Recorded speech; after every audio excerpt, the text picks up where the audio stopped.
Katapat at Karancho.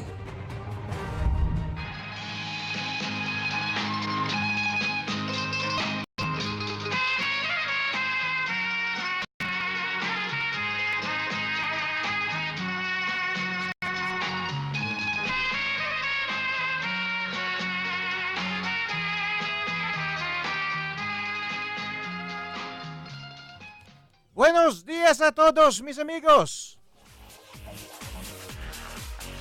Es su Carrancho Miguel Hill. Ngayon po ay araw ng Miyerkules, November 4, 2015. Magandang umaga sa lahat ng ating mga taga-subaybay. At eto na po, ang nag-iisa, ang hindi pa rin napapantayan, inyong alkalde ng Himpapawid at ang ating katapat, walang iba kung hindi si Mayor Fred Lim. Mayor, good morning.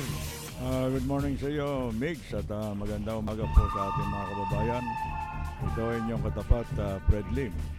Sumali po kayo sa aming palatuntunan at pag-usapan natin ang inyong mga suliranin, kung paano kami makakatulong at kung paano tayo magkakaisa dito sa ating bayan.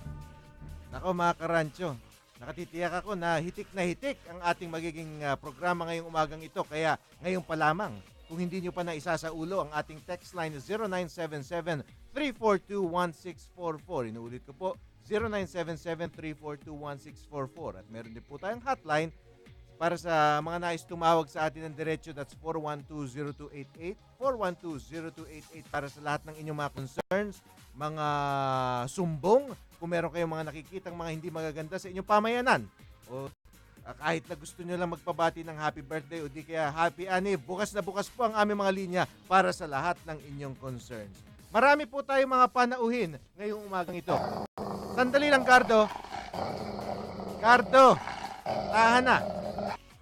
Ayan po, Mayor, si Cardo, hindi kilala yung ating mga panauhin dito sa studio. Papakilala ko na. Magandang umaga sa iyo, Gardo. Ayun. Mabait daw yung tinig nyo kaya nakakalma si Gardo. Ngayon, makakasama po natin sa studio ay dalawang nagagandahan, mga babae. Unang-una na. Ito, kilala niyo lahat ito. Kung kayo mabubuting tao siguro, magugustuhan nyo itong ating guest na ito. Pero kung kayo kriminal, nako, magtago na kayo. Walang iba kundi ang dating Secretary of Justice na si Secretary Laila De Lima. Good morning po, Ma'am Laila. And welcome to Katapat at Karancho. Good morning, Karancho Migs, and also good morning to Mayor Lim Katapat. Magandang umaga po. Magandang umaga po sa inyong lahat sa mga nakikinig Ma'am, dito sa Katapat at Karancho. Ma'am, simula nung kayo ay bumitiw sa tungkulin, parang mas fresh ata ang mukha nyo. Yung mga burden yata na pinapasan nyo dati nung kayo nandun pa sa inyong pwesto, parang medyo nabawas-bawasan ng kaunti. Tama ho ba yung aking obserbasyon? Ay, tama ho. Siyempre, yung stress kasi, malaking bagay yun. Talaga namang extremely stressful yung buhay ko po nung nasa DOJ pa. So, medyo nabawasan. Pero meron pa rin pong stress. Ngayon, lalo na ngayon na siyempre, nagpe-prepare na po tayo. Ayun. Ma'am, kayo ay tatakbo bilang senador sa ilalim ng administration party, yung Liberal Party. At malaking pagbabago ho yan mula dun sa inyong dating pwesto. Kasi dati, noong kayo Secretary of Justice, alam nyo, kailangan talaga minsan nagiging stern tuloy yung ating mga tao in the same shoes as you before, no? Dahil kasi kailangan talaga yung walang kinikilingan at talagang yung pantay-pantay dahil yung pinakaimahe ng justice, di po ba? Yung babaeng nakapiring at may hawak na yung weighing scale, di po ba? So talagang walang pinapaboran. Pero ang buhay ng isang politiko ay medyo iba in a way dahil kasi kailangan medyo magpa-charming, ika nga, dun sa ating mga botante. Ganyan naman talaga kahit nasaan bansa. So kayo ba ay medyo nako-culture shock? Hindi naman siguro. Well, yung naging image ko nga ho nung Secretary of Justice, yung medyo matapang, syempre tough. That's my public image. Tough dahil sinabi mo na nga na kailangan walang kinikilingan. Opo. So kailangan, dispensing justice without fear or favor. So nagpapakita ho tayo palagi ng katapangan sa lahat ng mga hamon na dumadaan sa buhay. Na ngayon po, nasasabak na rin ako sa panibagong mundo, politics. Although I'm really not a politician, I'm not at all a politician, I'm a political neophyte, ay makaka-adjust naman na po ako in the sense na I'm really a sociable person. Madali naman po akong malapitan, madali naman po akong makausap. Nakikipaghalubilo po ako, lalo na probinsyana nga po ako. I'm from Bicol. I'm a Bicolana. I was born and raised in Iriga City. So just like Congresswoman Leni Robredo, I'm also a Bicolana. So madali naman akong makisama sa Ayun. iba't ibang grupo. By the way, yung lolo ko ho sa father side is from Bicol also. Alam ko mga Bicolano, medyo yung mga parang minsan happy-go-lucky ang mga Bicolano, yung hindi masyadong kung magdala ng problema iba, di po ba? Kahit na pumuputok na minsan yung bulkan sa kanila, naka-smile pa rin yung mga tao. Oo, naturingan ho nga kaming malambing nga daw. Malambing, yun. Ang Bicolana. So, depende siguro kung sino kausap mo, sino kaharap mo. Kailangan mag-adjust ng pakikitungo. Ang pagkakaalam ko kay Secretary de Lima, matapang talaga. Dahil sa nature ng kanyang trabaho kailangan maging matapang siya doon sa mga kriminal. Ay pareho kayo, Di ba? di po ba? Hindi. At matapang din siya sa imahe ng yung mga mababait, tahimik at law-abiding citizen dahil nag-iintay ng proteksyon kay Secretary. Dahil siya magbibigay ng proteksyon sa mga inaargabyado, sa mga naapi, mga niloloko, ng mga criminal elements. Kaya ganon Pero ang masasabi natin kay Secretary de Lima, hindi naman personal sa kanya yun na galit siya doon sa mga taong lumalabag sa batas. Kung hindi tungkulin niya na ipatupad yung batas Kung sino lumalabag sa batas, kinakailangan magdusa. Ika nga, walang mayaman, walang mahirap, alam mo na, walang matapang, basta lumabag ka sa batas, the law will be applied to you. Tama ho. I completely agree. Kasi ang Secretary of Justice po dapat kakampi ng api at kalaban ng mga abusado. At ginagampanan lang po ang kanyang mandato. Speaking of which, sa mga kakampi ng mga inaabuso, meron po akong kailangan batiin, kung hindi, baka pingutin ako. Walang iba kung hindi si Judge Malu Tamang, na I think common friend natin, Secretary, at isa rin sa mga yung sagisag ng katarungan dito sa ating bansa na lumalaban din sa pamamagitan ng kanyang trabaho bilang isang huwes sa paglaganap ng kriminalidad at paggawad ng patas na hustisya. Tama po. Matapang pong judge yan. Si Judge Malu, sister ko po yan sa sorority. Baka nga ho makadaan ngayon. Meron daw siya yatang trial ngayon. Pero matapang na mabait. Yun ang mahalaga. Yes. Ayun.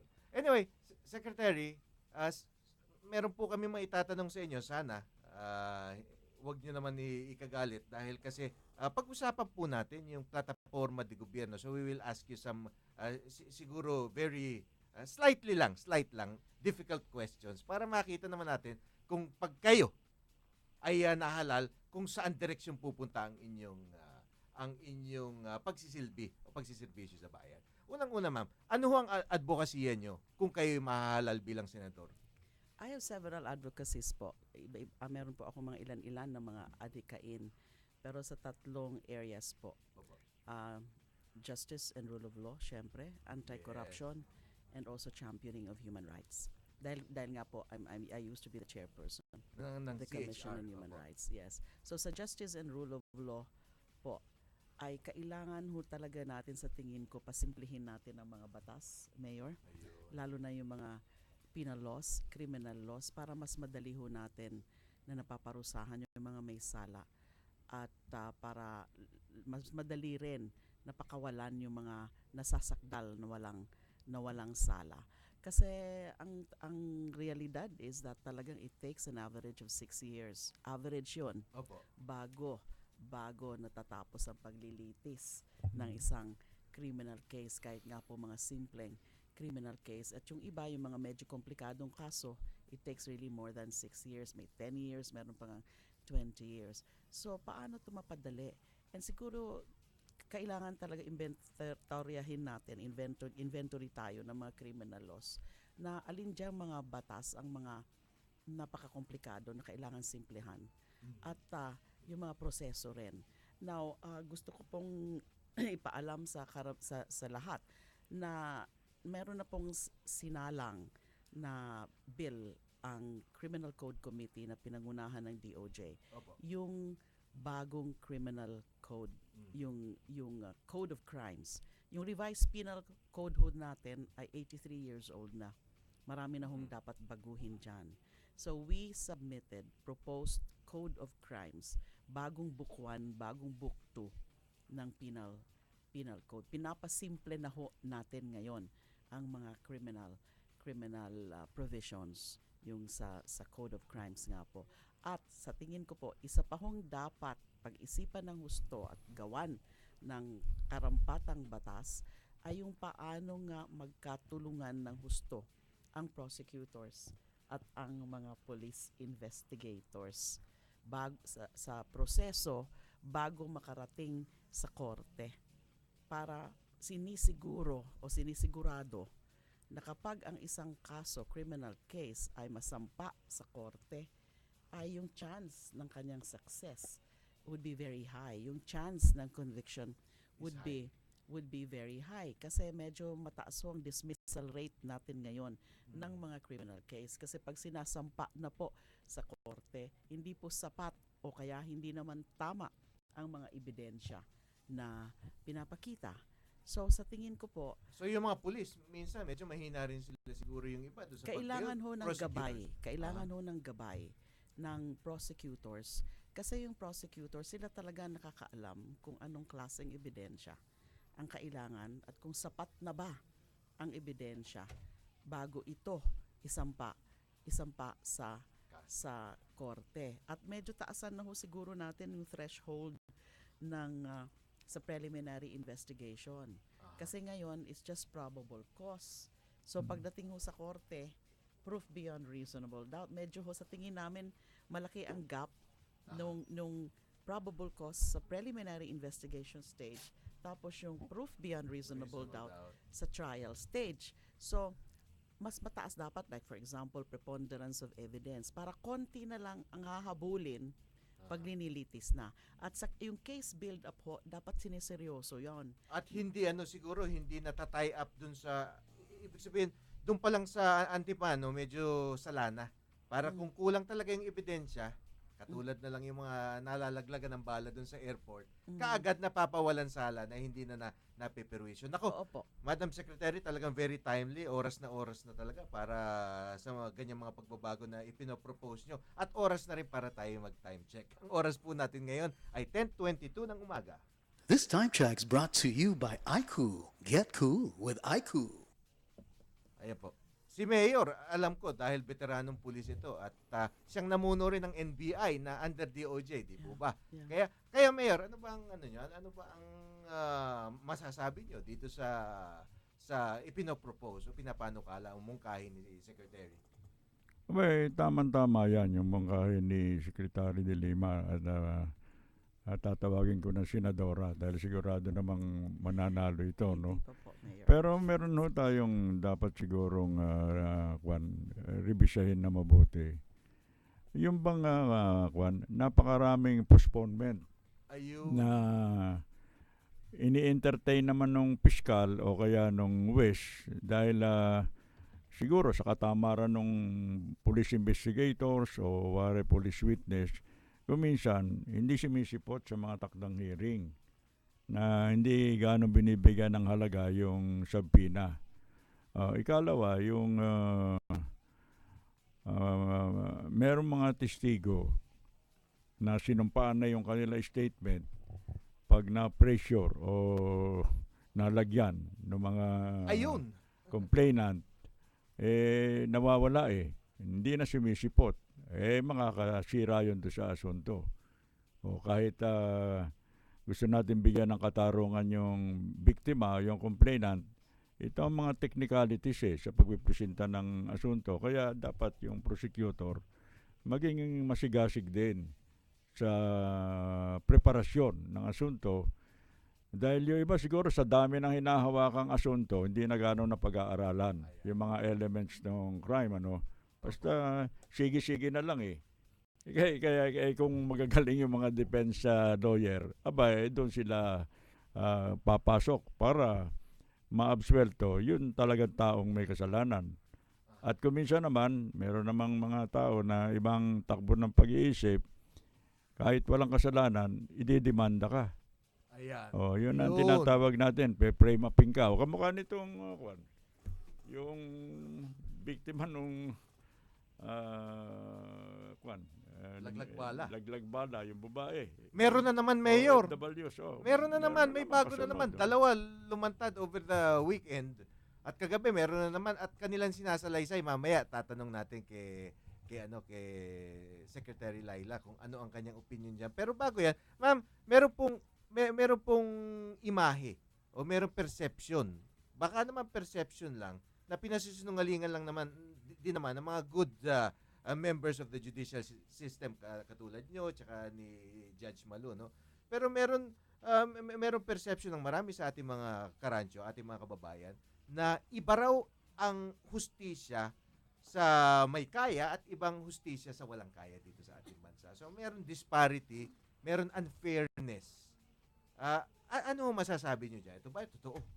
Hindi ko po masisisi yung mga nag-iisip ng ganyan, yung ganyang merong perception, sinasabi mong perception ng karamihan. Opo. Na magkaiba talaga ang hustisya pagdating sa mahihirap at sa mayayaman. At yun ho nga dapat ang baguhin natin at binabago naman ho natin yan sa mga nagiging mga judicial reforms. Meron ho tayo yung JSCC, yung Judiciary Sector Coordinating Council, yung tripartite partnership po yan ng Supreme Court, ng DOJ, tsaka ng DILG. Napakasigasig po dyan ni CJ Sereno. At dun ho namin inuumpisahan yung mga meaningful reforms sa justice system na katulad nga po nung kailangan talaga real-time ang delivery ng justice, real-time justice. Kaya nagtalaga po nung justice zone na tinatawag.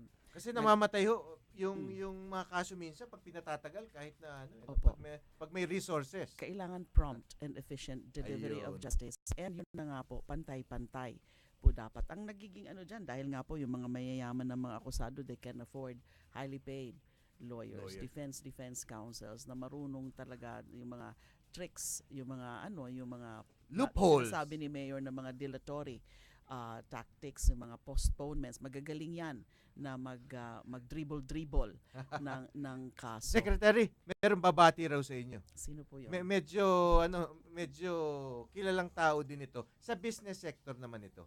So, ma-impluwensya na sinasabi dito, nag-text sa ating studio, na siya daw ay actively nangangampanya para sa inyong pagtagumpay bilang senador. Salamat po. Pero walang iba kundi hindi pa po campaign period ngayon. Okay. Si Mr. Jess Aranza, siyang chairman ng Federation of Philippine Industries na Bicolano rin. Yes, Mr. Aranza, good morning po. Good morning, Ka Jess. Ka Jess?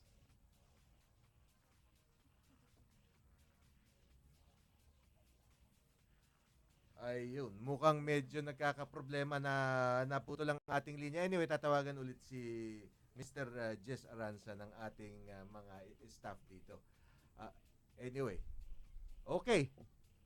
Meron din po tayong mga text dito. Babasahin ko isang text. Okay. Mula naman kay Erning Buko ng Tondo. Sabi ni Mang Erning, Good AM, asahan nyo, Mayor, kung ano ang boto nyo sa District 2 nung nakarang halalan, dodoble pa ngayong 2016. Ayun. Maraming salamat, Edwin.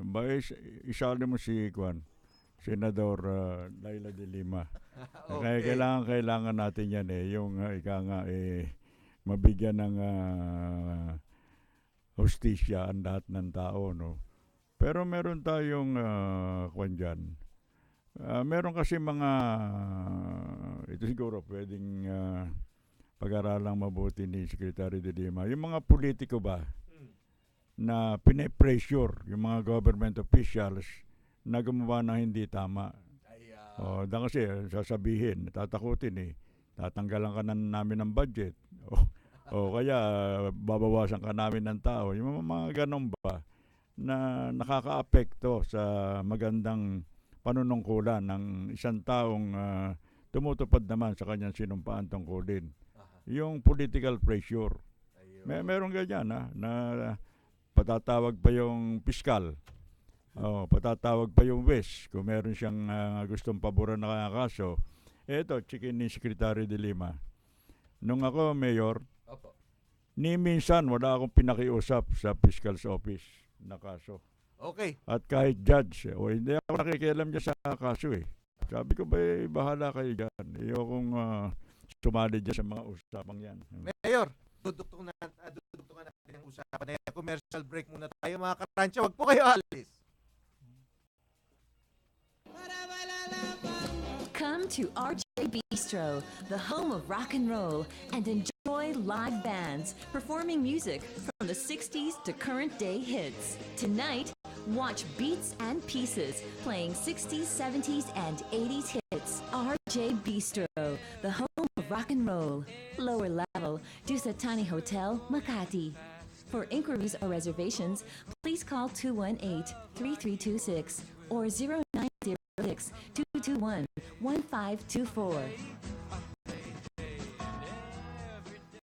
Ladies and gentlemen, italiguro ang pinakamabilis sa radio commercial mula sa IBU Fluid Medical 400. May Rapid 400 formula, kaya kumpara sa isang fatty acid, mas rapid kumalat, mas rapid kumalab, mas maagang magpaginhawa ng matinding sakit. Lipat na sa Medical 400, the fastest medical for the worst pain.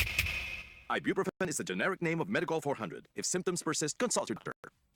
Okay, nagbabalik po tayo at ngayon siguro makakapanayam na natin live sa linya ng telepono, walang iba kung hindi ang butihing chairman ng Federation of Philippine Industries, po isa sa pinakamalaking mga business groups sa ating bansa, si Mr. Jess Aranza. Jess, magandang umaga. Magandang umaga sa iyo, Miguel, at kay Mayor Lim. Ay, good morning, Des. Na primo ko yan. At saka, of course, kay Secretary Laila de Lima, Maray na aga. incoming Senator. Diyos maray na aga sa iyo. Maray na aga man po. Iyo po. Pareho pala kayo nagbibikol pa Ay, Bicol at saka Ilocano, pati ang misis ko, kakampanya kay Laila. Salamat po. San Fernando, La Union yan, mga Dakanay family po, kay Mayor. Okay. What can I do for you, Miguel? Inaanak ko itong si Miguel Sir, matanong lang natin kasi alam natin sa business sector, marami rin kayong mga panawagan para sa mga pagbabago, lalo na dun sa mga patakaran ng ating pamahalaan.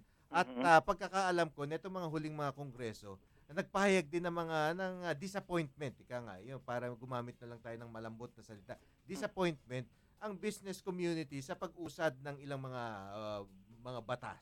Mga batas na sakaling siguro kung papalarin ito si Secretary Laila, maupo, baka naman matugunan. So ano yung mga batas na sinasabi niyong makulang o yung mga loopholes o mga butas para sa yung maayos at above board sa wikang Ingles na pamumuhunan? Ano yung mga nagiging balakid din? Ang pinakamalaking balakid sa amin, lalo sa FPI, kasi ang FPI ho ay composed of all manufacturers. Wala ho kaming retailers, wala kaming mga indentors, wala kaming mga brokers. Ang pinakamabigat sa amin yung smuggling. Sapagkat kinakain nito ang merkado namin. At pag kinain ng merkado namin na hindi nagpabayad ng karampatang buwis, todas kami noon. Talagang magsishrink. Hindi na ho natin, ito hindi haka-haka. Ang tire companies, mayroon tayong 6, ngayon isa lang naiwan nandun sa Clark, yung Yokohama. Ilang tao ang nawala ng trabaho. So, yun ho ang gusto naming tukuyin sapagkat yan ho ay napakalaking balakid. At yan ho ang nawawala sa atin sa computation namin na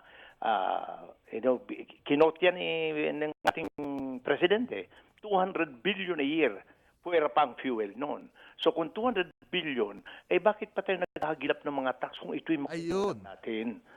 Oo. It will Ka-Jess, solve. Oo. Ka-Jess, tanong natin kay Secretary Laila kung ano ang kanyang stand against dito sa smuggling. Madam, ano ho ba ang sa tingin niyo kasi itong Bureau of Customs medyo notorious na yan.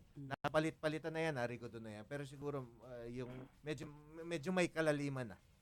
Oo nga po, Yung it is yung perennial. corruption niya. At walang makaka-deny diyan kasi it cuts across administrations, di ba? Wala naman administrasyon makapagsasabi na sa ilalim nila nawala ng korupsyon ng ahensyang yan. Yes, constant and perennial problem nga po yung sinasabing corruption sa Bureau of Customs. Now, marami ho tayong smuggling laws, anti-smuggling laws. Nandyan ho talaga ang ating yung Tariff and Customs Code. Malinaw po dyan ang mga laws against or provisions against smuggling. So, it's basically a matter of enforcement. Yun ho dapat talaga ang linisin. Now, kung gusto po ho natin talagang palakasin ang kampanya o ang laban natin against smuggling, ay pwede nating i-consider na taasan ang mga prescribed penalties. Tama yun. Na may mga certain cases or instances of smuggling na pwede nating gawing economic sabotage Ayun. para Oo, mas yun. malakas or mas mataas ang karampatang parusa like reclusion perpetua. But then again, I go back to the basic postulate nga po na it's really a matter of strict and serious faithful enforcement of our laws. Kailangan talaga natin ng mga anti-smuggling enforcers na matitibay at talagang malilinis at gagawin ang tama. Yun basically, yun ang it's a constant challenge yung paglilinis ng Bureaucracy, yes. Bureau of Customs. Miguel? Yes, sir. Miguel, alam mo, bibidahin ko lang, no? Nung panahon ni Secretary Laila, ang nagkaroon ng summit ang Federation of Philippine Industries at kasama namin siyang nagpirma kami ng MOA. Kasi sabi nga niya, ang mga abogado niya alam ang batas. Kami naman alam namin ng modus operandi, kaya pinagsama namin. At nagkaroon kami ng mga orientation sa mga prosecution lawyers niya. Kaya maganda ang samahan noon at sana ngayong patuloy pa rin. Pero tama ho, natumbok ng ating butihing dating secretary na ang kailangan talaga itaasan. Kaya sana sabi namin, lahat ng klaseng smuggling gawin nating economic sabotage. Kasi doon lang matatakot ang mga taong ito. At pangalawa, siguro dapat lang napalakasin ho natin, mawalang galang sa inyo, Secretary, pag kayo naging senador, ang palakasin po natin ang tatlong ahensya ng gobyerno na sumasakop dito. Una ho, ang food and drug. Napakahina ho ng food and drug natin. Yan ho ang nagsisafeguard, yan ang first line of defense as far as food and drugs are concerned. Pangalawa ho, yung Bureau of Standards, sa mga structure naman, mga steel bars, lahat, non-food, yan ho, napakahina rin. At ang pang-tatlo ay yung customs, sapagkat ang customs ay dapat nariyang malakas upang mapatawa ng karampatang buwis ang mga pumapasok sa atin na mga produkto at maging level ang playing field. At ako'y nagpapasalamat din kay Secretary kasi kayo ata, Secretary, nakabuo nitong Philippine Competition Law. Yan din ho ay isang bagay na magpoprotect sa ating mga consumers, lalo na sa cartel, sa kung ano-anong mga issues. At ako'y nagpapasalamat sapagkat sa panahon ni Secretary, doon naisampa ang kasong final ko na cartel laban sa isang grupo. At ako'y buong puso nagpapasalamat. Okay.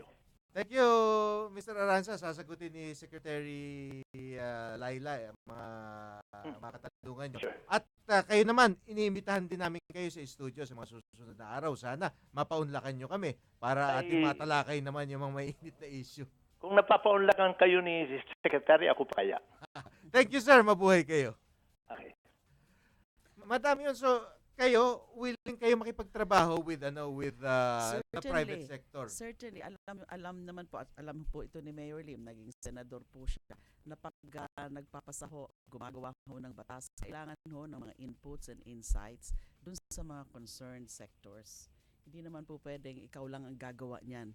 Kailangan mo talagang pakinggan yung mga sectors na may pakinabang sa panukala o makikinabang sa panukala mo na ano nila yung mga kanilang mga inputs. I would be needing, I certainly would be very much willing to sit down with various groups para lalong mapag-aralan yung mga kailangan na batas at kailangan ng mga pagbabago sa batas. Okay, ma'am. Yung medyo controversial na issue ngayon, pinakamainit, hottest issue of the day, ika nga.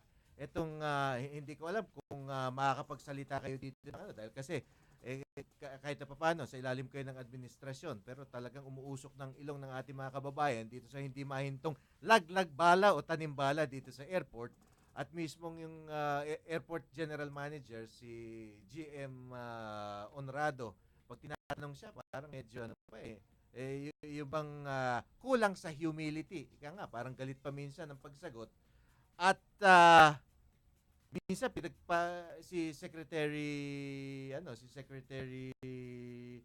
Coloma nung siya na-interview, parang medyo dina-downplay pa raw yung itong krimen dahil sinasabi na napakaraming gumagamit ng airport araw-araw, only a handful itong mga nalalaglagan ng bala. Pero I think it's become clear to everyone na talagang meron umiiral na modus. Wala na kasing siraulo na magdadala ng bala ngayon yung with all this going on. So, ano ba ang nakikita niyong solusyon dyan? At ang pinaka-apektado daw kasi dyan yung mga OFWs And that's, I think, no? That's a violation of human rights as well. So, palagay ko medyo malambot ang puso nyo dyan sa mga na-frame up ng ganyan. Ng mga tiwaling, mga opisyal, obviously. Talaga pong nakakalungkot at nakakabahala yung laglag bala phenomenon na yan, kung pwede nating masabi yan. Now, sa tingin ko dyan, kailangan lang natin i-distinguish ano yung mga legitimate cases, mga bona fide cases na talagang nahahanapan, nakakakuha nung mga prohibited items dun sa batas natin. Yung Republic Act 10531. 10531. At ano yung mga talagang tunay rin na mga naplantahan lang at nalalaglagan lang ng bala for some insidious motives like extortion.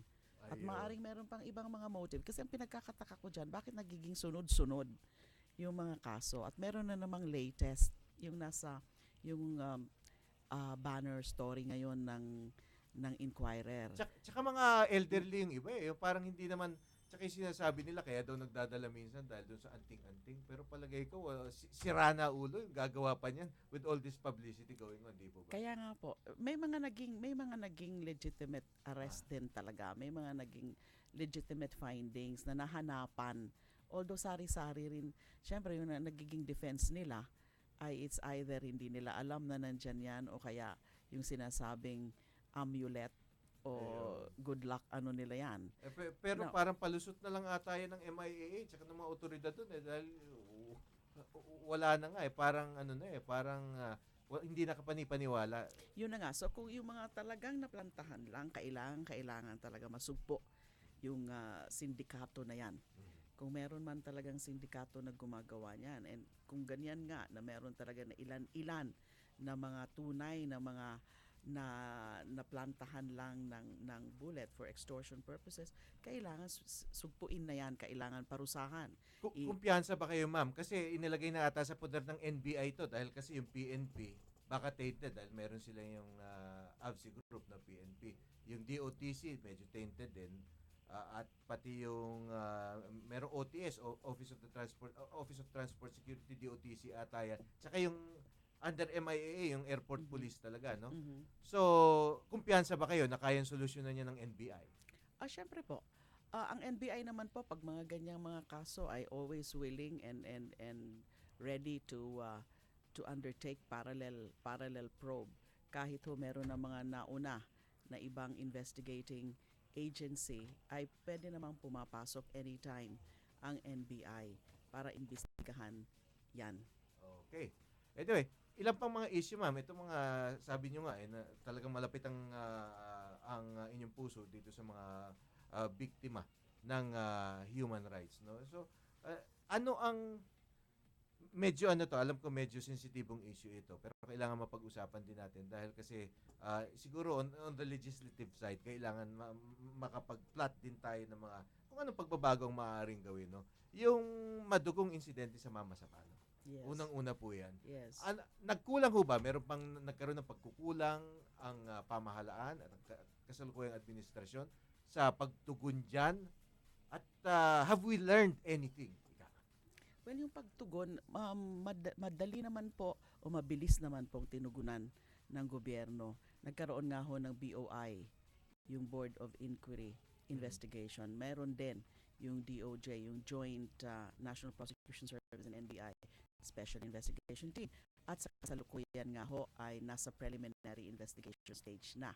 Yung mga kinasuhan ng team na yan, yung 90 alleged perpetrators, yung mga MILF, BIFF, tsaka mga PAGs, yung mga private armed groups. So dumadaan na po sa proseso. Nabasa ko po sa dyaryo because that was after my resignation noong October 12 na nag-issue na, nagsabina yung panel of prosecutors. So inimbestigahan na kaya lang po sa mga ganyan na mga klaseng insidente, malaking insidente, madugong insidente, minsan yung pagtutukoy ng mga testigo ay talagang it's quite a challenge, isang hamon.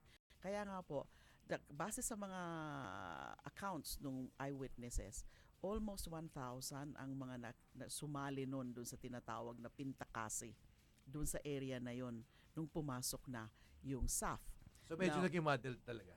Yeah, yung kaya lang paano natin ma-identify lahat 'yon? Almost it's next to impossible if not impossible na matukoy lahat yung mga nakipag-enkwentro sa ating mga SAF commandos. But medyo swinerte nga ho tayo at nakahanap yung NPS NBI team ng mga Pangalan. ng mga testigo Ayun. na nakapagturo dun sa mga ilan-ilan na sabwat dun sa enkwentro na nakipagbarilan dun sa mga SAF commandos. Now, yung pagkukulang, yun na nga po, isa sa mga root causes o isa sa mga naging malaking dahilan siguro kung bakit na ganun ang nangyari na madugo talaga, maraming nasawi, is yung lack of coordination, yung prior coordination dun sa base sa existing ceasefire mechanisms ng MILF tsaka ng gobyerno. Pero syempre yung PNP side, yung SAF side ay meron naman silang sinasabing rason, dahilan kung Kailangan bakit sikreto. hindi sila nakipag Kung because hindi, aalis. mako-compromise daw yung Yun. operations na ilang beses na nila sinubukan dati na hindi natuloy dahil nga because of that, Sumisingaw yung The breach. impormasyon. Ayun. the breach of security, Eh, of confidentiality. Anyway, Secretary, duruktungan natin yan. Commercial break muna tayo. Wag po kayong aalis. Okay. Time check po muna tayo pala. Ang oras po natin ngayon ay 10:47 ng umaga. This time check is brought to you by IB Fluid Medical 400, the fastest medical for the worst pain. Okay. Mayor, meron yata kayong papakilala na guest natin na siguro hihingi rin ng legal advice. Hindi lang sa inyo, alam ko tinutulungan nyo na ito, pero kay Secretary, ito yung dumalaw sa atin last week at humingi ng tulong nyo. Napalagay ko yung natulungan nyo naman. Pero kasi, ito si Secretary Laila, dating namuno dito sa Commission on Human Rights. Kaya ngayon, balik na rin naman natin. Tingnan naman natin kung ano magagawa natin para mabawas-bawasan yung mga di umanong mga kaso ng pagmamalabis ng mga uniformadong tao naman. Mayor. Bisita natin si Miss Mika Umali na isang modelo na ang ginawa sa kanya nung kapwa niya modelo, hiniya siya doon sa kanyang lugar na pinagmamodelan, no? At ang ginamit dito, 8 uniformadong mga pulis na ang aarestuhin, may sineserve na warrant of arrest eh. Hindi ko naman malam kung paano nakakuha kagad ng warrant of arrest, hindi sila nakatanggap ng subpoena. Pero talagang ang punto de vista nung laban niya o naiinggit sa kanya, hiyain siya. Naririto sa atin si Miss Mika Umali. Magandang umaga sa iyo, Miss Umali. Good morning po. Good morning po, Mayor. Pakisalaysay mo nga kung ano yung ginawa sa yung pangyayari. Meron tayong makapagbibigay sa iyo ng katarungan si Secretary De Lima naririto. Opo. Bali, yung gumawa po kasi nito, yung isa pang modelo na si, pwede ko po bang sabihin yung pangalan, na si Apple Chan. Tawag dito, matagal na po siyang may galit sa akin dahil nga po doon sa trabaho namin. Tapos po, ang ginawa, nasa event po ako noon kasi endorser po ako ng CDR King. Nasa event po ako ng CDR King. Opening po yun ng mall, so sobrang dami po talagang tao. Tapos po, nagulat na lang po ako, may pumapalibot na sa amin. Tapos, nilapitan po ako ng isa, tapos inabutan ako ng papel. Tapos sabi, ma'am, mukhang may atraso kayo sa isang tao. Ayan po siya, tapos tinuro. Tapos, sabi, kailangan niya po sumama sa amin, meron po kayong warrant of arrest. Tapos sabi ko po, on what grounds, bakit po ako may warrant? And then,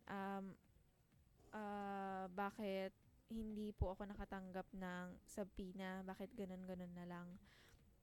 Tapos po, sa harap nung mga maraming tao, sa harap nung kliyente ko po, ayun, lumabas po yung complainant. Yung dalawang complainant po, yung couple. Tapos, dinuro po nila ako na, yan, yun. Tapos po,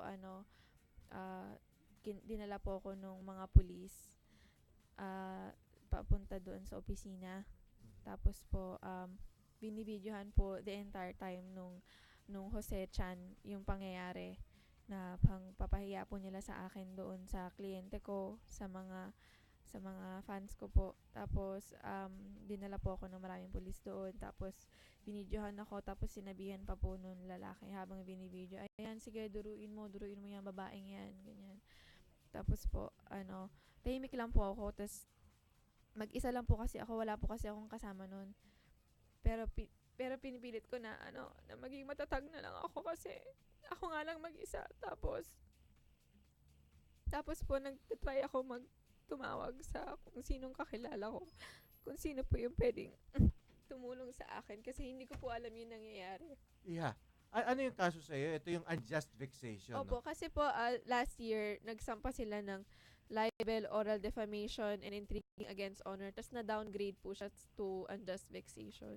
Ito yung sa mga Facebook na mga Opo. Anyway, ang unjust vexation for the consumption of the listeners natin, hindi makatarungang pang-aasar.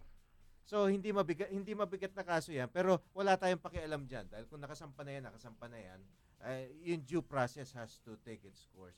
Pero ang tanong lang natin, kay Secretary, ito bang sa mga ganitong kaso na to? Kasi naririnig natin yung mga ibang mga magigiting na pulis natin, napapatay na doon sa mga lugar katulad ng Mama Sapano. Tapos ito naman, overwhelming force, nandito na nga lang sila sa syudad, mga ganito pa. Yung dinadampot, isang squad. Actually, wala akong pakialam doon sa nagsampa o kung anong sinampang kaso. Yung parang OA o yung overwhelming force. Overkill at sayang yung logistics, yung manpower ng ating gobyerno na binabayaran nating taxpayers. Tama po kayo dyan. Medyo napaka-extraordinary ang attention or special attention na binigay ng grupo ng pulis na yan sa ganyang kaso. If it's just intriguing against honor or whatever else, bakit may isang grupo? Pwede ngang isa lang ang policewoman dapat. Dapat policewoman. So, maaaring siguro may makakilala yung complainant. So, we're talking here about propriety and also ethics. It's a matter of ethics, it's a matter of propriety, and also it's a matter of yun pwede rin kasi may paglabag sa batas diyan, yung sa Anti-Graft and Corrupt Practices Law, yung special benefit or special advantage being given to one in order to unduly oppress another. So may abuse of posibleng may abuse of authority din po dyan based on yung sa pagkakakwento. Hindi ko po sinasabi na yan talaga ang tunay, pero based sa pagkakakwento, yan ang nakikita natin na sitwasyon. May mali. Ano kaya naging konsiderasyon, Mayor? Hindi, alam mo ng mga pulis. Bakit parang nanggigil? Alam mo, dapat managot dyan, no? Dapat magbigay ng paliwanag yung opisyal nung 8 pulis na yon. Bakit pinayagan niya na i-serve yung warrant ng 8 pulis? Di ba? Kahapon na po yun, nung nangyari po na pinuntahan, nilapitan po ng ganong karaming pulis. 3:30 na po yun. Tapos nakapunta na po kami ng presinto ng 4:30. So, hindi na po ako makapagpiyansa noon. Talagang, kasi Biyernes yun di ba? Para maditinig ka ng Sabado at Linggo. Pero, sa pagkakaalam ko, nung Secretary of Justice, Secretary Abad Santos, nag-issue siya ng directive. Kasi marami nga nagrereklamo na inaaboso ng mga kapulisan yung pagsiserve ng warrant of arrest. Sabi niya, pag araw ng Biyernes, walang pwedeng mag-serve ng warrant of arrest. Hintayin ninyo yung kinalunisan, doon ninyo i-serve. Para, ibig sabihin, karaka-raka, makapagpipiyansa yung tao, hindi ka mukha niya. Nadetine siya ng 2 araw doon sa presinto o headquarters para makapagpiyansa lang ng kinalunisan. Kaya hinakailangan yung mga opisyal natin nag-iingat din. Hindi yung basta may nagsusumbong o nagre-request na isa-serve ang warrant of arrest, pag-aralan nilang mabuti. Lalo na ang kaso, unjust vexation lang Hindi naman murder ito o robbery with homicide. Na kahit hating gabi, pwede mo i-serve yung warrant of arrest. Opo, tinanong po namin yung mga police about that kasi meron pong nagsabi sa amin na hindi ba Biyernes ngayon, tapos ganyan. Tapos sabi po nila, hindi daw po ganun yun. Sabi nila, any time of the day, kahit saan, kapag may warrant, pwede kang damputin kahit saan. Parang ganun po. Hindi, mali yun. Hindi lahat ng warrant ma-serve mo na. Kamukha yan medyo minor lang yung offense na yan unjust vexation Hindi makatarungan pang-aasar. Secretary, Madam meron po tayong text mula sa isa sa ating mga listeners na babati sa inyo. Ito mula si Marvin Kapili. Suki natin yan dito. As a matter of fact, pumupunta minsan yan sa ating studio ng Manugit, Tondo, Manila. Sabi naman ni Marvin, mapagpalang umaga po ng Miyerkules, Carancio, Migs, at mahal na mahal naming Mayor Alfredo Lim. Good morning, Marvin. At sa ating mahusay na becoming Senator, DOJ Secretary, Ma'am Laila De Lima. Maraming salamat. Good morning. Sana po pag kayo ang naupo bilang senadora ay ma-implement po muli ang Justice of Caravan para sa ating mga inosenteng nakabilanggo, mabilis na paglutas ng kaso, lalo na ng mga may kinalaman ay high profile, peace and order, at pigilan ng pag-import ng mga produkto at palakasin ng ating sariling agrikultura. Thank you from Marvin Kapili ng Tondo. Yeah, the Justice Caravan. Tapos yung Justice on Wheels naman po ngayon. Ayan. Ongoing pa rin ho yan. Paminsan-minsan ho ay nagpapadala ang Supreme Court ng tinatawag na Justice on Wheels na merong mga mga judges na on the spot dinidesisyonan ang isang kaso at pinapalaya ang mga akusado, yung mga detainees, lalo na yung mga awaiting trial na meron ho kasi mga nag-o-overstay sa mga Bilangguan. sa bilangguan.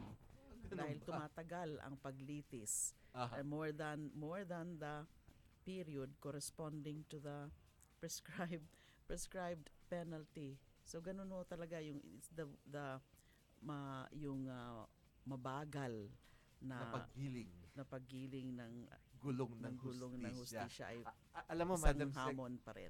Madam Secretary, matagal kami hindi nagkakausap ni Judge Molo, pero alam niyo kung bakit ko siya natawagan recently. At yun nga, sinabi niya na dapat makapag-usap tayo. Etong meron pala siyang kaso ng isang di umano'y rebelde na hindi naman lumabas na wala naman talagang koneksyon dun sa mga rebel movements, pero 11 or 12 years nakakulong. Parang kapareho lang ata ang pangalan or something to that effect. Pero dahil siguro medyo wala rin kaya yung tao, nakulong nga ng 11 years. Kaya lang nung dumating sa sala ni Judge yung kaso, dun parang nahimay-himay yung kaso at napawalan yung tao. Pero isipin nyo, more than a decade na buhay na itong taong ito na hindi na maibabalik, hindi na mauulit, hindi na makukuha ulit, wala na. It's certainly a case of injustice rin. Yung napakatagal na linitis, napakatagal na nakakulong, tapos only to find out na inosente pala. Lalo na kung ang finding talaga is total innocence. Kasi kapag ina-acquit ang isang akusado, it's either nga inosente, total innocence, o based on reasonable doubt. Proof beyond, hindi nakuha yung proof beyond reasonable doubt requirement na posible na guilty siya, kaya lang Hindi napatunayan. hindi na Kulang. patunayan, kulang ang ebidensya. Now, kung ang finding is talagang total innocence, that's a clear case also of injustice. Now, meron ho tayo yung under the victims, the compensation law, yung tungkol dun sa, yung meron ho tayong Board of Claims under the which is being administered by the DOJ, na kapag victim ka of undue prosecution and unjust imprisonment, pwede kang makaklaim. Kaya lang napakababa ng Hindi nyo makukuha yung sahod nyo na nawala ng for money 10 or kailangan 11 years. siguro amendahan na rin ang batas na yan. Mayor. Para madagdagan yung damages na makukuha. Nandiyan naman si Senator De Lime. Pero dito sa umaresto kay Miss Umali, tinatawagan natin ng pansin si General Marquez. Pagsabihan niya yung mga opisyal niya na wag gano'n na medyo may pagmamalabis sa pagtupad ng tungkulin. Tila ito, inaresto sa Caloocan. Kasama yung mga Caloocan pulis. Pero ang warrant of arrest, galing sa Maynila. Siguro nakipag-coordinate yung mga pulis Maynila sa Caloocan pulis, yun nga dapat kahit anong request o anong karapatan mong gawin, kinakailangan na tinitimbang na hindi ka ganong makapagpabigat ng loob do sa kung sino man yung serba ng warrant. Unjust vexation ang sa akin naman, kung heinous crime yan, kahit natutulog yung tao sa kanyang bahay, di pasukin mo. Depende doon sa krimen Kailangan medya-medya lang sa mga pulis. Commensurate dapat. Ayun. Anyway, text po mula sa inyo, ating mga listeners, mahal namin mga listeners. At Manila Mayor Fred Lim at Carancho Migs Hill, mabuhay kayo para sa Diyos at Bayan. Greetings coming from Coach Arnel Beroya na siyang Vice President, Table Tennis Association of the Philippines. Tatap. Okay. Binabati tayo. Arnel, mabuhay ka rin. Maraming salamat sa iyong mga magandang salita. Ayun. Anyway, Secretary, ano ang advice nyo dito sa dalagang ito? Alam ko medyo mabigat ang dinadala nito ngayon. Although, alam mo, mas marami pang mga victims of graver abuses. Pero kailangan din siguro iwasto natin yung sistema, lalo na yung merong mga bayaning pulis, katulad siguro ni Mayor Fred Lim, pero mukhang meron din talagang mga halangang kaluluwa sa serbisyo At kaya nandun ang Commission on Human Rights. Yes, pwede hong idulog ang kaso sa Commission on Human Rights, pwede rin ho sa NAPOLCOM, pwede administrative case. Kasi may some basis here for administrative infraction dahil excessive nga po ang pag-aano nila, ang actuations nila na bakit kailangan ganun karami sila, and then yung alanganing oras na, etc. So she can consider those options. Okay. Ako, ano yan? Napakamahal niyan legal advice na yan. Anyway, mga Karadyo, commercial break muna tayo. Wag po kayo alis. Babalik kami. Alagad ng public service, tunay na mapagkakatiwalaan, korupsyon at katiwalian, hindi uurungan. Katapat at Karancho, mga tunay na tagapagtaguyod ng katarungan. Narito ang inyong katapat, Mayor Fred Lim, kasama ang ating Karancho, Miguel Hill. Katapat at Karancho. Tri-Media Pro Incorporated. Ito ang himpilan ng bawat Pilipino. DZRJ 810 Tri-Media Broadcasting Network. Ang bahaging ito ay hatid sa inyo ng Mojo Sandals. Mojo Sandals, gawa sa Pilipinas. Sa mga nais maging distributor, tumawag sa numero 871-8725 o kumunik sa kanilang Facebook, Mojo Sandals. Alagad ng public service, tunay na mapagkakatiwalaan, korupsyon at katiwalian, hindi uurungan. Katapat at Karancho, mga tunay na tagapagtaguyod ng katarungan. Narito ang inyong katapat, Mayor Fred Lim, kasama ang ating Karancho, Miguel Hill. Katapat at Karancho. Okay, nagbabalik po ang ating programa. Iha, Miss Umali, meron kaya meron kang sasabihin muna bago Opo, magpapasalamat lang po ako kay Mayor Lim and kay Secretary Laila De Lima. Sobrang salamat po sa mga in-advise nyo kasi wala po kasi akong alam sa mga ganitong issue. Tsaka maraming salamat din po, Mayor, kasi doon sa lawyer po na tumutulong na po sa akin ngayon para madepensahan ko po yung sarili ko sa kasong sinampa po laban sa akin. Thank you po. Sobrang malaking bagay po talaga sa akin. And thank you rin po sa inyo, sir. Salamat po. Yes, tatagan mo lang ang loob mo.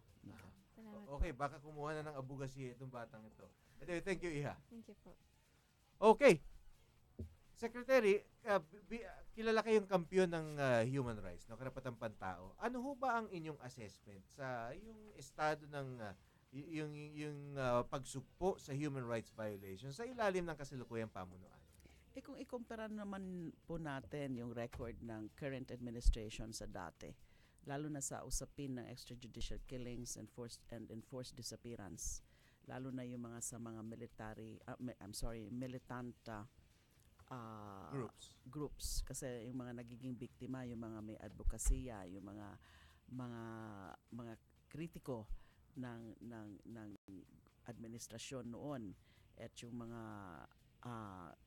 mga leftist or militant personalities ay talaga namang there is a marked decline ng mga kaso ng mga extrajudicial killings. Ang ano lang is that yung media killings nga ho natin. Ayun, ang tatanong ko sa inyong sunod. Yung media killings, mukhang yun ang sumipa pataas. Sumisipa pataas na yung nadadagdagan yung statistiko, yung figures. So, although ito po ay tinututukan naman nung AO35 Interagency Committee, which is chaired by the Secretary of Justice. Nagbuo po ang Pangulong Aquino in 2011 under Administrative Order number 35 ng isang high-level interagency committee chaired by the Secretary of Justice, and then ang members nito yung SILG, yung sa SND, yung an observer nga ho dito yung CHR chairperson. Tinututukan ho yung mga media killings. Bumubuo po yung interagency committee na yan, ng mga tinatawag ng mga special investigation teams for every media killing which is determined to be work-related. Kasi kapag work-related ang media killing, automatic na kinakategorize as extrajudicial or extralegal killing. So bumubuo ng isang SIT or Special Investigation Team for every killing, na ang pinaka-head po ng SIT ay isang prosecutor, tapos ang mga members niya are from PNP and NBI. In other words, may special attention na binibigay. Meron hong mga kaagad-agad na susolve, merong hindi kaagad na susolve, meron namang nasusolve, pero kapag sinasampa na yung kaso, at large yung mga akusado. So iba-iba ang mga nagiging status, pero nakakalungkot na nadadagdagan. In fact, only just the other day, Isa na naman. meron na naman. Although iba-iba rin po ang motibo. Although marami po dyan work-related talaga dahil sa kanilang ang kanilang pagpa-practice ng kanilang profession, yung mga, lalo na yung mga hard-hitting commentators sa mga local areas. Ma'am, kayo ba naniniwala na sa loob ng panunungkulan nitong administrasyon ito, ng Aquino administration, yung napakatagal na mag-anniversary na muli yung Maguindanao Massacre, hindi yung recent na Maguindanao, yung sa pagkakapatay ng napakaraming mga kapatid namin sa industriya, posible kayang masolusyonan na. Take note, yung yung alleged mastermind nito, Namatay na po. Namatay na. At nakabimbim pa rin yung kaso. Opo. Confident po tayo. Although hindi ko po sinisisi ang karamihan na frustrated sila na bakit hanggang ngayon hindi pa tapos yung paglilitis. Dahil nga po sa dami ng mga akusado, sa dami ng mga biktima, at dahil maraming akusado, 187, ay marami rin ang mga abogado.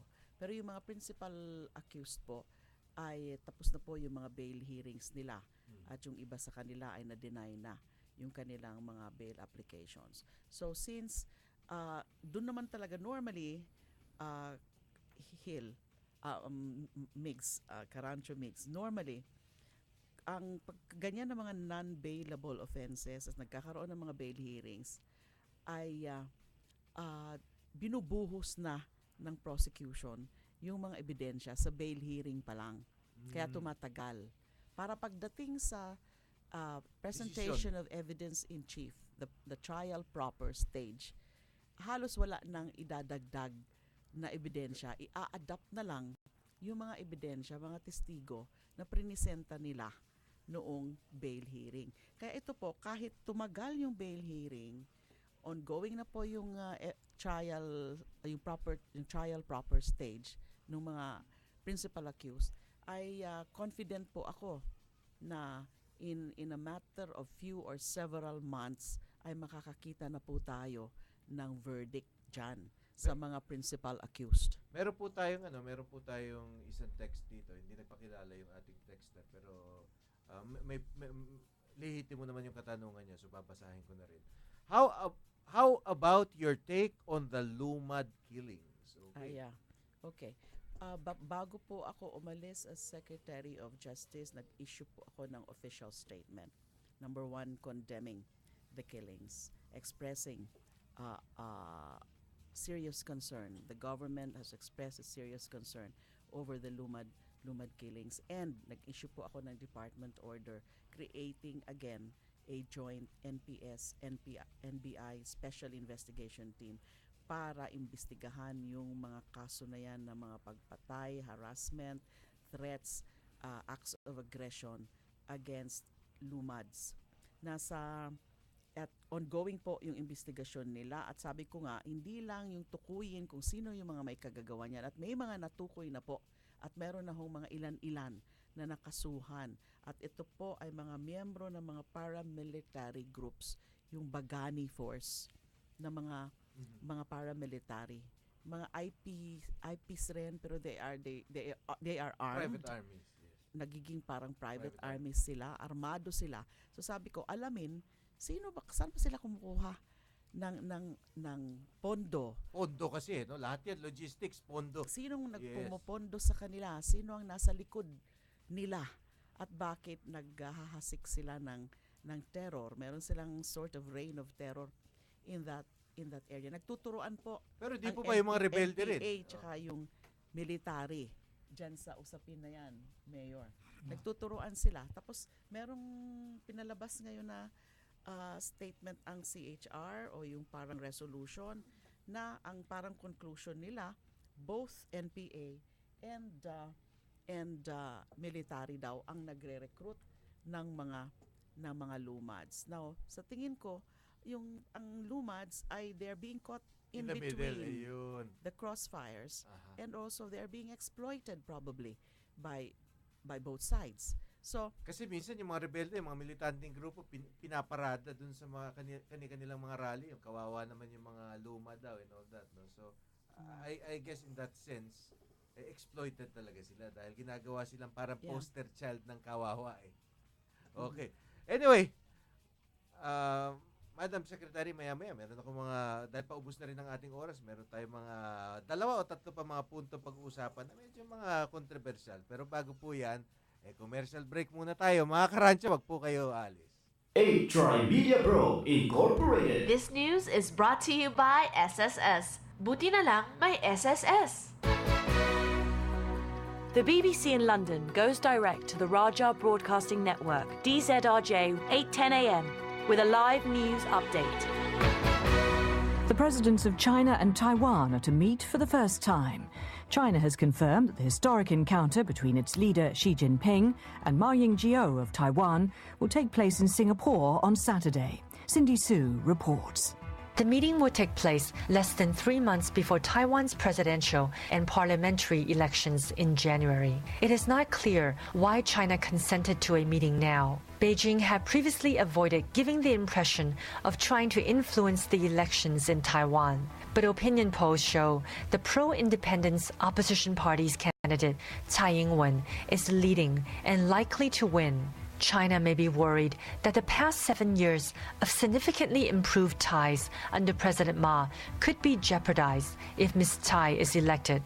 The crisis at the German car manufacturer Volkswagen has deepened further with the revelation that it had understated the fuel consumption of 800,000 cars produced in Europe. An internal investigation also revealed what the company called inconsistencies in carbon dioxide emissions tests. VW had previously acknowledged problems in 11 million vehicles with diesel engines. US safety regulators have imposed a fine of up to $200 million on the Japanese airbag manufacturer Takata for covering up a problem linked to at least 7 deaths. The US Transport Secretary, Anthony Fox, said the company's attitude had turned a serious problem into a crisis. For years, Takata has built and sold defective inflators. It refused to acknowledge that they were defective. It provided incomplete, inaccurate, and misleading information to NHTSA, to the companies using its inflators, and to the public. These failures put millions of Americans at risk. World news from the BBC. You're listening to the news from the BBC. That news was brought to you by SSS. Buti na lang may SSS. Ito ang DZRJ 810, Trimedia Broadcasting Network, ang himpilan ng bawat Pilipino. Jacinto Color, steel roofing, you can be sure it's durable. Jacinto Style. Jacinto Color, steel roofing, high quality, good delivery. Check out Jacinto Style and other roofing profiles of Jacinto Color. Guaranteed 5-day delivery. Call 921-4444 or email us admin@jacintocolor.com. Good delivery. Jacinto Style. Or you may text 0917-875-1867. Ladies and gentlemen, ito na siguro ang pinakamabilis na radio commercial mula sa iView Fluid Medical 400. May Rapid 400 formula, kaya kumpara sa isang mefenamic acid, mas rapid kumalat, mas rapid tumalab, mas maagang magpaginhawa ng matinding sakit. Lipat na sa Medical 400, the fastest medical for the worst pain. Ibuprofen is the generic name of Medical 400. If symptoms persist, consult your doctor. Alagad ng public service, tunay na mapagkakatiwalaan, korupsyon at katiwalian, hindi uurungan. Katapat at karancho, mga tunay na tagapagtaguyod ng katarungan. Narito ang inyong katapat, Mayor Fred Lim, kasama ang ating karancho, Miguel Hill. Katapat at karancho.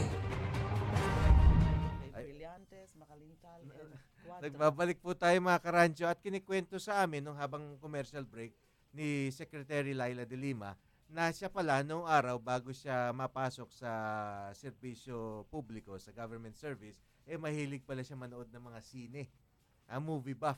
Ngayon pala, Secretary, dahil sa inyong workload, hindi na kayo masyado nakakapanood. Yun na nga po, halos hindi na ako nakakapanood. Makapanood man ako, singit-singit na lang. Like for example, kung nasa eroplano for travel abroad, yun, nakakapanood ako, nakakabuo ako ng movie. Pero other than that, hindi po. Pero Hindi na nagsisisi ba kayo na pinasok nyo yung government service? Hindi po. From the private sector kasi mas lucrative financially ang private sector. Yes, ganun naman ho pag pumasok sa public service, may sakripisyo involved, including financial. Pero ano yun kailangan gawin, kailangan talaga dedikasyon sa public service. Ito medyo mga ano ba to? Ticklish questions ika nga. Ano masasabi niyo naman dito sa di umano, yung medyo urong-sulong ng kaunti na kandidaturan ni Davao City Mayor Rodrigo Duterte? Mukhang hindi kayo masyadong close friends. Si Mayor Duterte, ano ko po yan, fellow bedan ko po yan. So naniniwala naman po ako na kahit hindi po kami nagkakasundo sa ibang mga issue, ay hindi naman niya ako pinipersonal. Katulad ko rin hindi ko po siya pinipersonal. Now dyan sa urong-sulong, well, tanungin ho natin kung bakit ganon. Although I think meron na siyang is that a final statement already na hindi na talaga siya tatakbo. May kanya-kanyang dahilan yan at sinabi naman niya ata na mukhang tutol ang mga pamilya niya. So kailangan irespeto yung kagustuhan ng kanyang mga anak din. Pero as DOJ Secretary, ginusto niyo siyempre yung bumaba yung crime rate, di po ba? Mm-hmm. Pero as CHR Secretary, as CHR Chairman, ginusto niyo rin na yung pag-aaresto, yung sistema ng prosecution ng mga suspects, mga nasasakdal, it is to be done correctly. Parang yung sinasabi natin na nasasala yung totoong guilty dun sa mga napagkamalan lang. Due process. Yun lang naman po. Kasi yan naman po talaga ang tinalaga na sa ating saligang batas. So, paano nyo ibabalanse yung experience ng Davao City? Wala naman hong, well, sa Davao City, syempre may mga nababalitaan tayo na mga ganon, mga summary killings at iniimbestigahan. Iniimbestigahan nga yan. Now, ang hindi talaga ako sang-ayon, yung ganon na hindi dumadaan sa tamang proseso. Mayor, ano naman sa inyo dun sa issue na yun? Paano natin i-weigh o titimbangin yung kagustuhan natin na madakip at makulong yung mga kriminal tsaka dun sa pagsunod dun sa tinatawag na due process? Kasi yung iba naman sinasabi due process, yung sistema ginagamit din minsan ng mga kriminal para maproteksyonan sila, yung delatory tactics, yung mga technicalities. So ano sa tingin nyo sa inyong mahabang experience sa law enforcement and government service?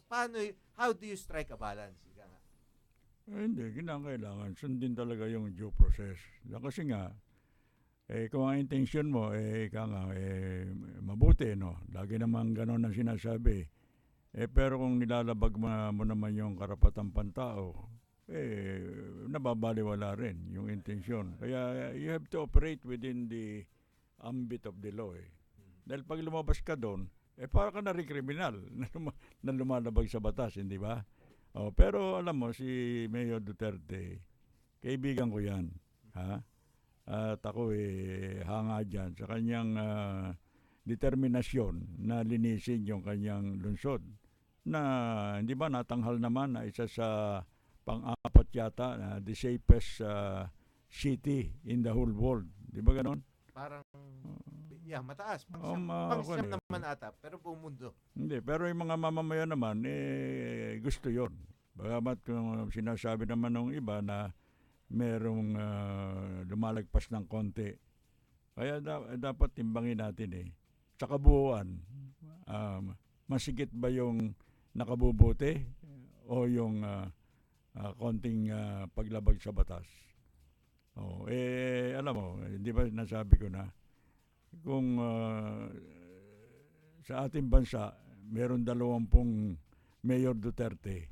Aba, tatahimik siguro ang ating bansa. Ito, meron akong isa pang katanungan kay Secretary Laila. Secretary, Madam, mahirap ho bang mag-imbestiga ng kaso pag napasukan, kunyari, ng isang religious sect na meron silang sariling paniniwala? Sabihin naman natin na well-meaning din sila. Pero pag pumasok ba yan into the mix, nagiging minefield, political minefield o public relations minefield yung kaso? Well, alam nyo naman yung nangyari. Yes, no, ma'am. na talaga namang hindi ko rin maintindihan kung bakit ganon ang naging reaksyon, na unang-una ginagawa lang naman po ng trabaho ng DOJ dahil may nagsampaho ng reklamo, and syempre ministerial duty namin na tanggapin yan at imbestigahan yan. Pero nagkaroon ho ata ng mga kung ano-ano mga disinformation, hindi ho naintindihan masyado no mga kapatiran, yung mga iba, na kaya nga ho nag-ano sila ng mga mass actions na yon. Kasi ang alam ko na isa sa mga kinalat nila noon ay pinapa-aresto ko na daw po nung araw na yon yung si Ka Eduardo, na malaking kasinungalingan ho yan, hindi ho yun tama dahil unang-una hindi naman ho siya isa sa mga kinasuhan, wala ho yung pangalan niya doon. Pangalawa ay wala naman hong kapangyarihan ng Secretary of Justice na magpa-aresto. Ang korte lang po ang nag-i-issue ng warrant of arrest. At pangatlo ay sisimula pa lang yung proseso. So bakit magpapa-aresto na kaagad? So at saka yung mga ibang hindi mga nakaintindi doon sa usapin ng separation of church and state and freedom of religion. It has nothing to do with freedom of religion kasi ginagalang ho natin, nirespeto ho natin yung kanilang relihiyon. So it was just any alleged crime for you? Yung bang may allegation, kailangan siyasatin? May allegation, so kailangan tingnan, imbestigahan at siyasatin. So lahat naman po, lahat ho tayo sakop ng batas. Kayo ba, do you feel vindicated sa tingin nyo? Mas yung kayo na-vindicate dito kasi since your resignation, meron pang isa. Dati nung mainit yung issue, ang talagang nakalutang lang yun si Ginoong Samson. Ngayon, yung dating nag-retract, para apparently nakawala na raw dun sa kanilang dun sa si Menorca naman, siya naman ang nagawa rin ng... Yung kaso po ni Menorca ay linapit din ho yan sa DOJ at kaya rin-refer ko po yan sa NBI. So iniimbestigahan na rin ng NBI yung kaso ni Menorca until nag-surface. Although medyo nahirapan ang NBI dun sa kaso ni Menorca dahil nung una nga, ang nagreklamo actually yung kanyang kapatid, yun ang lumapit sa amin. Mga Bicolano din yan, yes, by the way, Sorsogon, yes. Lumapit ho sa amin yun na di umano, being held against his will, si Mr. Menorca, at di umano ay trumped up charges lang yung grenade throwing case na sinampa sa kanya. Kaya siya nakulong ng ilang araw sa may Cavite. So kaya pinaimbestigahan ko yan. Kaya lang, may lumabas na na parang dinidisown ni Mr. Menorca yung aligasyon, yung mga sinasabi ng kanyang mga kapatid. Kasi from Sorsogon, biglang natagpuan sa Cavite, may hawak daw na granada. Ministro to, no? Religious leader, parang medyo... Dating ministro. Yes. So medyo fishy talaga from the start, di ba ba? Yan nga po. So, tumutang na po ngayon at ganyan ho ang sinasabi niya. And do you feel vindicated na, tama pala yung, at least yung inyong openness, without of course pointing fingers, no? Your openness to investigate further. Because that is our duty. That is our mandate. Mayor? Hindi, tama yung ginagawa ng Department of Justice. Inaalam mo ang katotohanan. Kasi alam mo sa mga ganyang mga mga sumbong dalawang side yan kaya maalamin mo sino bang nagsasabi ng totoo dito, sino ba sobra naman ang sinasabi at sino kulang. Kinakailangan the law applies to all, equality before the law, na walang kinikilingan kahit na ano bang samahan yan o ano. Walang palakasan dito sa Department of Justice eh. Okay. Ubus na oras natin. Anyway, bigyan natin ng pagkakataon si Secretary Laila de Lima na kausapin. Alam namin kasi yung imahe nyo eh. Pati ako dati nung hindi pa kita nami-meet, Secretary, akala ko parang napakatigas nyo naman. Yung parang hindi kayo tumatawa. Sa sa actual napakabait nyo.